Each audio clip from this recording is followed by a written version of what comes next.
back on, lads! Get the blue hair dye at the ready. Chelsea's title charge is back on track.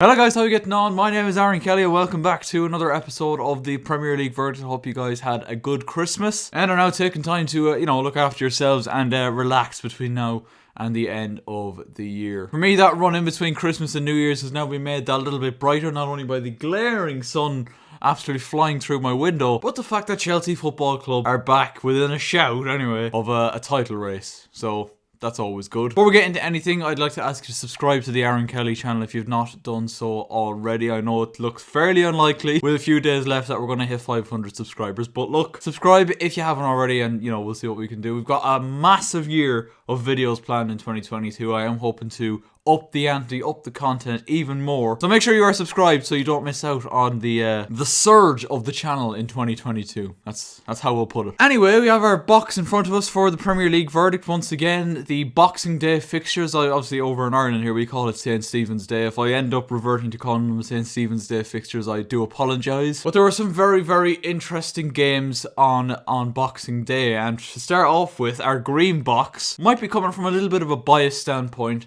this week, but I'm going to give it to Romelu Lukaku. Big Rom is finally back. It feels like he's been out for the longest time between injuries and COVID and really just patchy form ever since he made a really good start to the season after his 90 million move from Inter Milan. Chelsea fans, including myself, have been just sitting here patiently waiting to get our money's worth out of Romelu Lukaku. On Boxing Day, he made his return against Aston Villa, a team who he absolutely loves scoring against, doesn't he? I think it was like his, did I hear 16th or 17th goal against Aston Villa in his Premier League career? That's absolutely insane. And it's actually his third goal he's got against Aston Villa this season. If you all remember the brace that he scored in the 3-0 win at Stamford Bridge right at the start of the season, two unbelievable goals. And he helps Chelsea to what is a massively important win in a month that's been really, really tough. Admittedly, when you look at the results that Chelsea have had, they've not been horrendous. There have been some really bad ones in there. Obviously the West Ham one sticks out, but that performance on Boxing Day, and particularly I think the second half performance against Aston Villa at Villa Park, is something that we can definitely look at with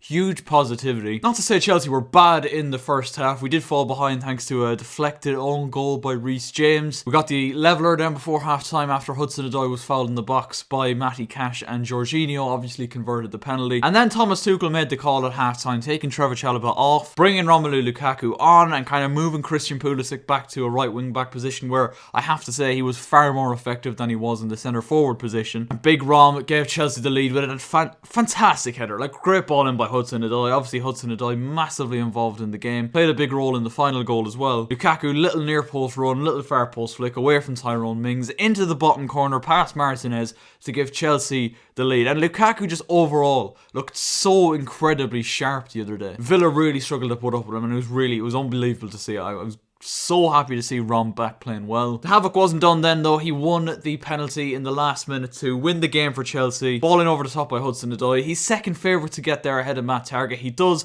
bullies him off the ball, bullies Ezri Konsa off it, and Ezri Konsa doesn't really have any other choice but to foul Romelu Lukaku in the box. It was absolutely terrific. The power on the man. The run was unbelievable. The strength obviously draws the foul from Konsa, and Jorginho once again wins the battle of wits against Emi Martinez to make it Aston Villa 1, Chelsea 3. A massive, massive victory, and one that can definitely, hopefully, start as a bit of a springboard. Obviously, we've got one more game before the end of 2021, which is a home game against Brighton. That needs to be a win. I know Brighton have been in alright form recently and they have made a good start to the season, but Chelsea should be winning against Brighton and should be comfortable enough. Then you've got Liverpool right at the start of 2022, and that is going to be a massive game.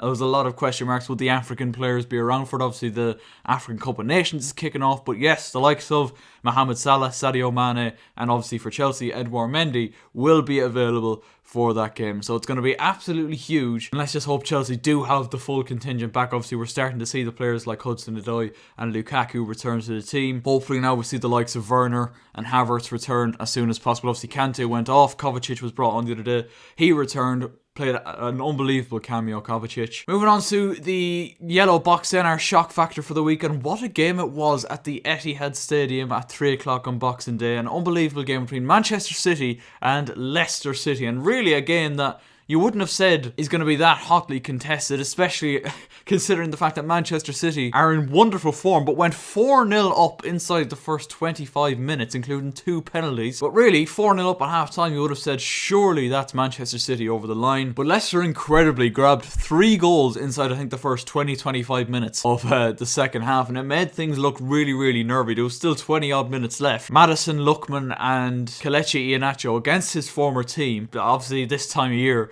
the classic Boxing Day games of 1963 tend to come up when there was about 400 goals scored on the day. And after this game being like the first game of the day, people were like, is it going to happen again? Is it going to happen again? But what a game. Manchester City moved further clear at the top. Obviously, Liverpool's game was called off with Leeds due to COVID, and luckily Chelsea were able to close that gap again in the evening with a win over Aston Villa. Final box of the week then, and it's our stinker of the week as usual, and it goes to Norwich. I mean, oh my god, this team. With, unfortunately, another humiliating result for them at home to Arsenal. And it wasn't like the Man United game where they looked like they had some decent chances and, you know, they were well in the game. It was just an absolute battering from start to finish, and it really does pain me to say that. But we've been talking a lot about Arsenal on the channel in recent weeks and how they look like they really have that top 4 spot well within their grasp. The young guns are playing some fantastic football, I have to say, and really out of the sides you would say chasing that 4th spot position, a lot of people are saying that the top 3 are pretty much decided at this point. I hope that's the case. Chelsea, please don't let me down in that sense. But out of all that chasing pack, Arsenal are by far playing the best. We're looking at the likes of themselves. Tottenham are coming into a decent bit of form with Harry Kane starting to get back on the score sheet as well. West Ham are starting to drop off. They were in the top 4 a couple of weeks ago, but they've had a couple of bad results, including a defeat to Southampton at the weekend. And Man United, who just can't really seem to get going under Ralph Rangnick. Obviously, they've got a couple of wins here and there, but the performance level hasn't been great. Obviously, drew with Newcastle last night in a really lackluster performance, if you will. And obviously, Arsenal's next game is at home to Manchester City on New Year's Day. And for me, I can't see them getting anything out of that game. I think this is where their hot streak ends. This will obviously give that chasing pack a chance to catch up. But back to the game we're talking about. A 5-0 win at Carrow Road, 2 for Bukayo Saka, Lacazette penalty, Kieran Tierney, and of course, probably their player of the season so far, Emile Smith-Rowe, who I would argue is probably the best young player in the Premier League right now, sealing a massive 5-0 win for Arsenal. And Norwich are just in the bin, like they just are. You kind of feel sorry for them because it's clear that their squad isn't good enough, and it's also clear that they're probably not going to get the kind of funds that, say, obviously Newcastle are going to get. But I would absolutely give Dean Smith as much time